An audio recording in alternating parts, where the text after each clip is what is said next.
et à tous. Voici le programme d'enseignement de l'école maternelle de 2020. Il est entré en vigueur à la rentrée de septembre 2020 et est paru au bulletin officiel numéro 31 du 30 juillet 2020. Il est presque identique au précédent programme de 2015. Un paragraphe est ajouté concernant l'oral, je vais le détailler, et deux autres ajouts concernent le domaine 5, l'environnement et ajout d'une compétence. Le principe fondamental est que tous les élèves sont capables d'apprendre et de progresser. La mission de l'école maternelle est donc de donner envie aux enfants d'aller à l'école en étant une école bienveillante. 3 parties sont développées avant d'aborder les 5 domaines d'apprentissage. La première partie de ces programmes s'intitule « Une école qui s'adapte aux jeunes enfants en étant une école qui accueille les enfants et leurs parents, accompagne les transitions vécues par les enfants et tient compte du développement de l'enfant tout en pratiquant une évaluation positive. » La seconde concerne les modalités d'apprentissage. Premièrement, apprendre en jouant, car le jeu favorise l'autonomie, l'imaginaire, la motricité, la communication, l'amitié, avec par exemple des jeux symboliques, d'exploration, de construction, de société, des jeux libres et des jeux structurés. Deuxième point, apprendre en réfléchissant et en résolvant des problèmes, à partir de questions ouvertes, tâtonnements, cheminement par le langage et l'action. Troisièmement, apprendre en s'exerçant. Les apprentissages s'inscrivent dans le temps long, les répétitions se font donc dans des conditions variées de manière à automatiser. Quatrièmement, apprendre en se remémorant et en mémorisant. L'enseignant donne des informations claires, fait des retours réguliers, des mises en relation et fait prendre conscience qu'apprendre à l'école, c'est remobiliser les acquis précédents. Troisième partie, une école où les enfants vont apprendre ensemble et vivre ensemble.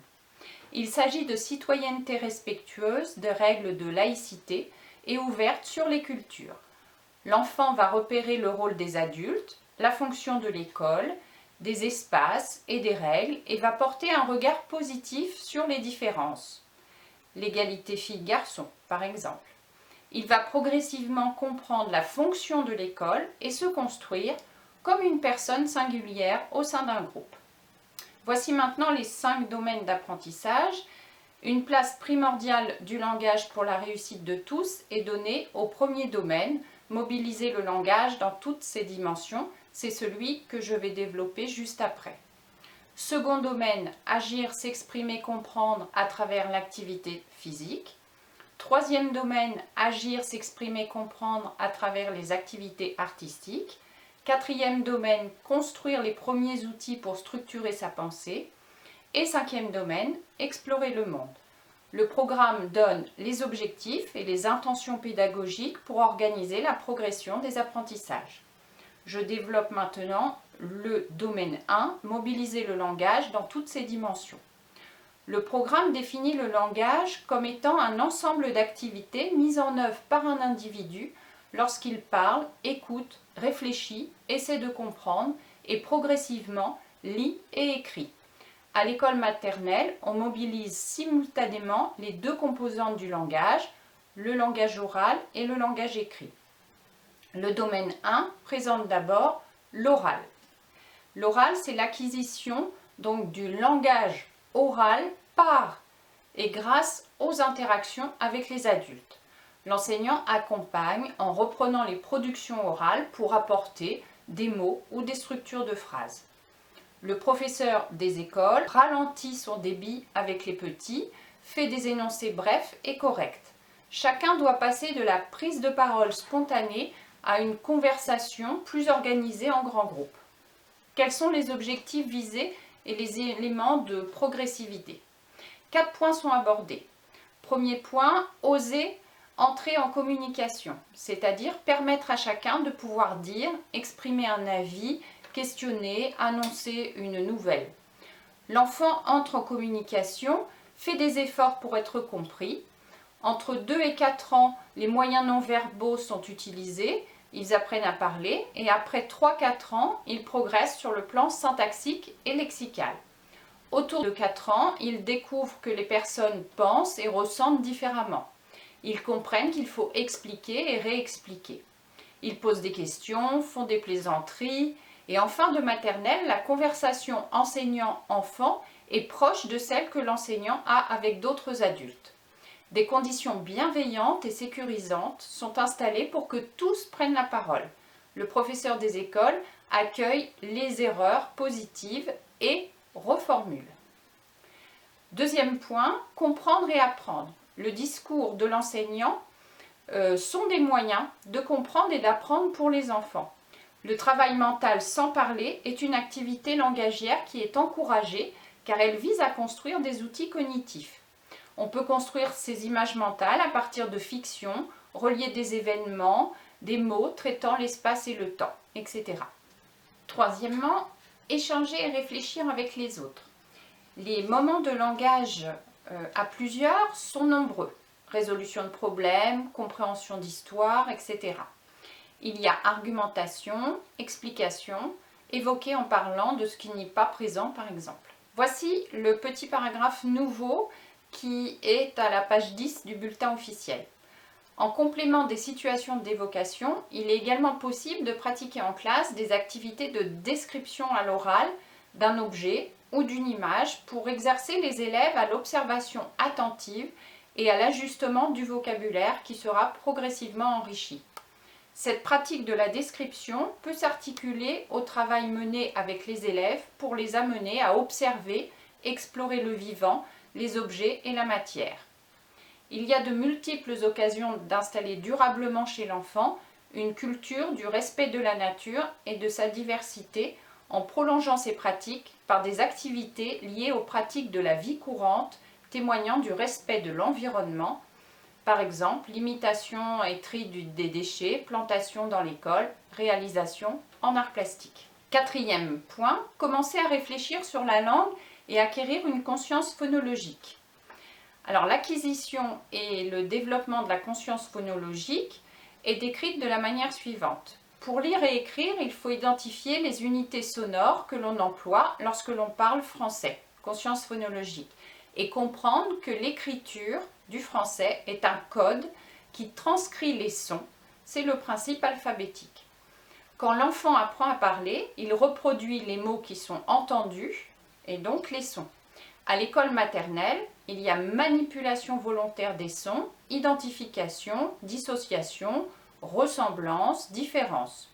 Pour s'intéresser aux syllabes et phonèmes, il faut se détacher du sens. Il y a d'abord identification de syllabes communes à plusieurs mots, les isoler, les décomposer volontairement, par exemple en syllabes orales avec un frappé.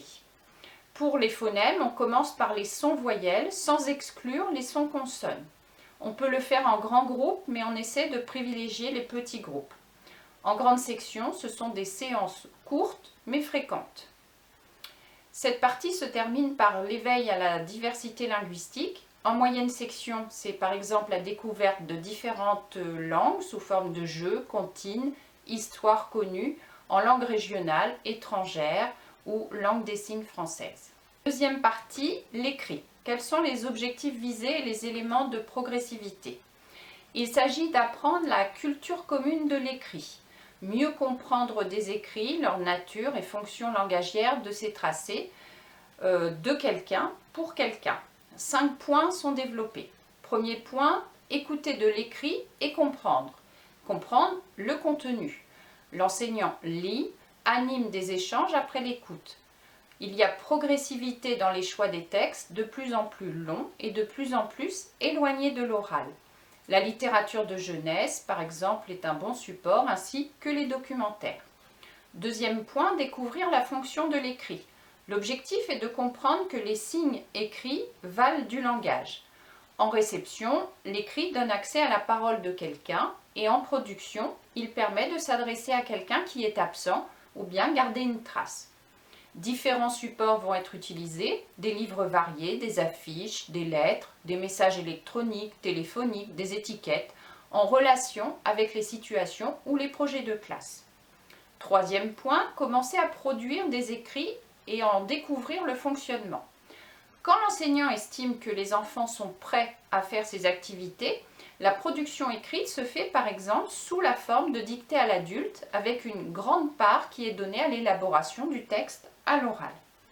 Quatrième point, découvrir le principe alphabétique, selon lequel l'écrit code l'oral, mais pas directement le sens.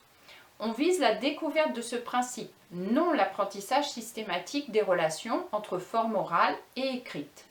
Il y a l'importance de la relation qui va de l'oral vers l'écrit et non l'inverse. La progressivité de l'apprentissage doit partir de l'écriture, pas de la lecture. Donc, dans le même temps, on développe la conscience phonologique. La découverte du principe alphabétique rend possible les premières productions autonomes en fin de maternelle. Et à partir de la moyenne section, il y a initiation aux traces de l'écriture et la découverte des correspondances entre les trois écritures. Cinquième point, commencer à écrire tout seul. Un entraînement avant de pratiquer l'écriture cursive, ce sont les exercices graphiques. Il faut plusieurs années pour savoir écrire. Le regard pilote la main, utiliser de façon coordonnée les 4 articulations pour tenir et guider le crayon, l'épaule, le coude, les poignets et les doigts. Contrôler les tracés, tracer volontairement des signes abstraits, non des dessins, mais des lettres. Les exercices graphiques qui permettent de s'entraîner aux gestes moteurs et l'écriture sont deux choses différentes à ne pas confondre. En petite section, les exercices graphiques vont habituer à contrôler et guider les gestes par le regard. Les gestes moteurs mobilisés dans le dessin et l'écriture cursive, respect de l'espace feuille. En moyenne et grande section, la motricité fine prépare à l'écriture. Les gestes d'écriture, posture, tenue de l'outil, gestion de l'espace graphique, gauche vers la droite, alignement. Le maître va varier les modèles et prend le temps des démonstrations. Pas d'enseignement systématique de l'écriture en capitale. Si elle est pratiquée par les enfants, il faut veiller à l'ordre des lettres. L'entraînement en écriture cursive va apprendre en fait le tracé de chaque lettre et les enchaînements entre les lettres en levant l'instrument à bon escient. Elle peut être commencée en moyenne section avec certains, mais c'est surtout en grande section et souvent au second semestre pour la poursuivre systématiquement au CP. Il y aura l'écriture régulière du prénom et à partir de la moyenne section et régulièrement en grande section, la correspondance des 3 écritures est expliquée, cursive, script, capitale, y compris sur ordinateur.